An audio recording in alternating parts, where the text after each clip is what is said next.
Pemirsa, setelah sekian lama vakum, pemerintah Kota Langsa kini melakukan launching ekspor-impor pelayaran internasional perdananya di Pelabuhan Kuala Langsa.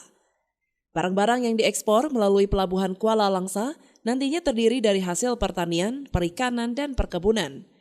Pengiriman barang-barang tersebut menggunakan 2 unit kapal motor, yaitu KM Nagata 75 JT milik Muslim dari Kota Banda Aceh dan KM Bowo Farungo 108 JT milik Anto dari Kota Tanjung Balai, Sumatera Utara. Dalam pelayaran kali ini, KM Nagata akan membawa muatan ikan dengan tujuan Port Klang, Malaysia.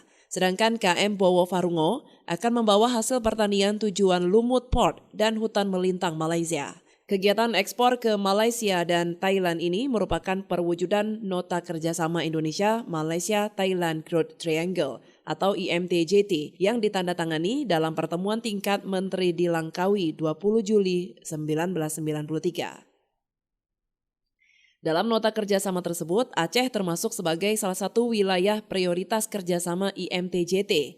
Dengan demikian, kegiatan ekspor-impor ini sudah sepantasnya untuk didukung penuh oleh pemerintah pusat agar kesepakatan kerjasama tersebut terrealisasi dan memberi manfaat kesejahteraan bagi masyarakat di ketiga negara.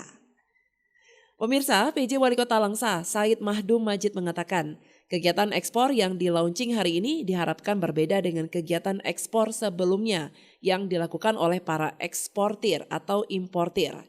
Jika ekspor-impor sebelumnya sifatnya personal atau tidak rutin, maka pada momen ini kegiatan ekspor akan rutin dan terjadwal, yakni setiap hari Selasa, Kamis, dan Sabtu, sehingga bisa dimanfaatkan bersama-sama oleh para pelaku ekspor dan impor.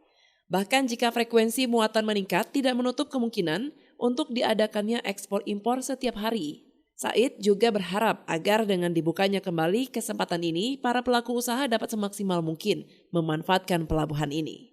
Kita berharap dengan adanya aktivitas kegiatan ekspor ini ekonomi masyarakat Aceh khususnya dan umumnya dan Aceh khususnya itu bisa lebih bergairah.